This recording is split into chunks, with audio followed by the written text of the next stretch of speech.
Furoshiki started way back when, but the concept was they would transport food and clothing and things in a big piece of material, bundle it up and carry it and leave the whole thing for someone else to then reuse and do the same thing. And it's kind of carried over into wrapping, which is how we've landed where we are on Furoshiki wrapping. It's a much eco-friendlier way of wrapping. There's no waste, it's reusable. It's very beautiful when all is said and done. So I am going to teach you the first design in the wrapping. Trust me, this is super easy. Then Lauren's going to teach you another way. And by the end of it, you will have discovered 5 other ways you could totally do this. I think you're really going to love it. So the one I'm going to teach you is what I call the messy bun. You're going to need a pretty big space. So you want to take your scarf and lay it print down and add an angle, right? So you want like a diamond shape on the table, okay? Then you take your box and you put it in the center, facing whichever way, because it's a square. So put it in the center. And then what you want to do is you want to take each of the 4 sides and bring them in together. And you're going to pull them up like this. So far I have 2 sides. The other outsides, you want to kind of pull tight because you're going to pull them up and you want to make the material, you don't want any gaps, so you just kind of fix the sides.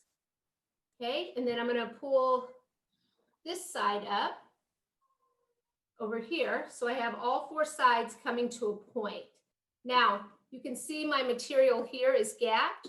So I'm just going to close it up a little bit by putting the material in, just like that. What you want to do is then take it like as if you're pulling your hair for a ponytail here and pull it really tight.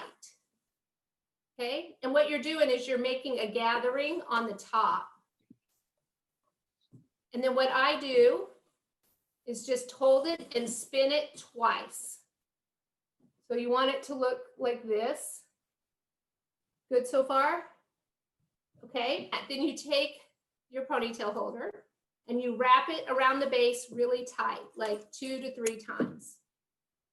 Okay, and because you're doing the messy bun, just like you would do your hair, the 3rd loop, you keep the top knot as is, like that. Okay, and then you take it and you spread it open. And then see, there's a little thing here. You can either leave this out or you can take it and tuck it under the rubber band. And then you have a beautiful wrapped package in less than 2 minutes. Okay, so we're also going to have scarf in a diagonal. And if you have a logo or if you have something special that you want to see, then you could put it, the logo or the special design on one of the sides. If the scarf is just, you know, the same all around, then obviously it doesn't matter. So in the box here, what you're going to do is instead of putting it in the middle, you're going to want to put it a little bit closer to the top diamond. Because what we're going to do is take the diamond piece that's closest to you and you're going to bring it up and over the box, and you're going to tuck in this bottom part here so that it lays flat against the box. And then the furthest point here, you're going to take and bring back up and over the box. So the box now, you're going to have the sides and you're going to have the top part that's brought up and over the box. So you bring that a little bit tight, or as tight as you can. And then what you're going to do is tuck the sides, sort of like you're doing a regular gift, like where you tuck the left side and the right side, and then you're going to gather it and bring it up and over. And what you can do is if you have little pieces that are sticking out, the beauty of the scarf is that you can sort of tuck and you can keep redoing until you like the way that it looks. So it should be as tight as you can get it. And you can also pull the front part down as much as you can. And then you're going to do the same thing with the other side. So you're going to bring that up and over. And again, you're going to tuck the sides in to make it as tight as you can. And then you just pull the point that you brought up and over, just pull that tight again so that it gives you like a nice flat surface on the top. And then you're going to make a knot. So you're going to bring it once like you're tying a regular shoe. And then what you're going to do is you're going to bring the top up and over and through, so that you don't want it to be, the bow to be going up and down. You want the bow to be going left to right.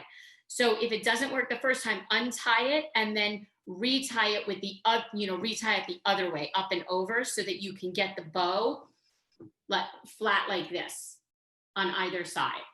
And then pull the top again tight so that it just gives you a nice flat surface. And then with the ends of the bows, you're gonna just twist it so that you get the colors on the top and the front. Can you guys see that? And then what you're gonna do is, so you make the bow as big and as nice as you can. See, so you're gonna take the top part of this bow, you're gonna turn it completely around so that the underside is showing. And then you're gonna go up and over, and then you're gonna tuck through to the back so that it's a finished bow. What's nice too is that you can kind of, like what Tiffany was saying before to us, is that like sometimes you try something and then you accidentally find something different. So however you kind of, tie, it's just like a scarf like that you could wear 90 different ways. You can also do that so many different ways with your packages too. Thank you so much for joining. We really, really appreciate it. Yes, thank you. And thanks for all the support.